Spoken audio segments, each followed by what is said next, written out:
Merci beaucoup. Paul Molac. Paul, sois le bienvenu dans cette commission. Je vous remercie, Monsieur le Président. Je salue également le Président Le Breton. Je partage son point de vue sur les faibles densités, la perte des services publics. Je rajouterai l'urbanisme parce qu'on demande aux faibles densités de préserver les espaces naturels et les espaces agricoles en nous empêchant quelquefois de construire dans les hameaux, ce qui nous pose un véritable problème.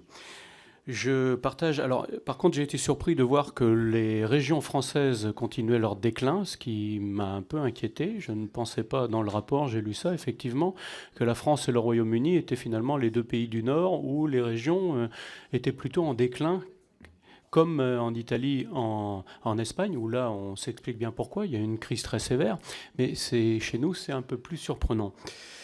Alors, finalement, est-ce que, cher Claudie, vous ne faites pas la critique du modèle napoléonien, finalement, de ces logiques descendantes, parce qu'on voit bien que l'État tel qu'il est fait, quand il s'agit de s'adapter au territoire, il n'en est pas capable. Alors j'ai des exemples, parce que j'ai posé des questions sur le programme Leader, par exemple. Le FEDER, par exemple en Bretagne, la région est non seulement étudie les dossiers, mais également est organisme de paiement. Les programmes FEDER sont payés. Les leaders, c'est l'ASP qui doit faire le paiement. Ça fait 3 ans que ça dure, et 3 ans finalement que l'ASP n'arrive pas à nous sortir le super machin informatique qui va permettre de s'adapter à tous les GAL de France. Donc la question, c'est finalement, dans les logiques qui sont ascendantes, l'État ne réussit pas finalement à s'adapter au territoire. Et dans ces cas-là, est-ce qu'il ne faut pas passer, effectivement, vous l'avez dit, à la subsidiarité? Et moi, j'ai une question là-dessus. C'est quid, évidemment, du pouvoir réglementaire? Alors j'ai été un de ceux qui, dans une autre commission, la commission des lois, s'est battu pour que le pouvoir réglementaire soit élargi, parce que pour l'instant la procédure consiste tout simplement aux régions de demander humblement à l'État de bien vouloir prendre en compte les problèmes qui se posent et éventuellement de pouvoir changer la loi.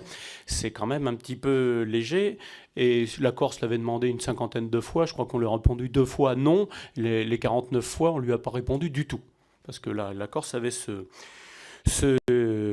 cette procédure. Donc voilà, alors vous proposez un certain nombre d'aménagements qui, moi, me semblent bienvenus, que le Sénat ne soit plus la Chambre des communes, mais celle des collectivités territoriales, ce serait une bonne chose, un Premier ministre également, mais je suis quand même un peu inquiet.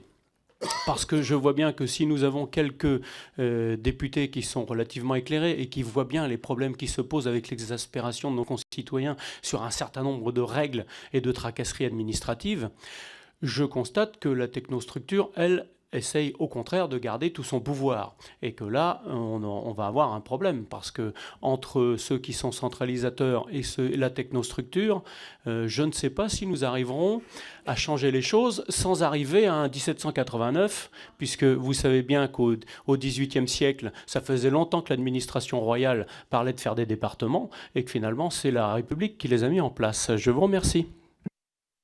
Merci.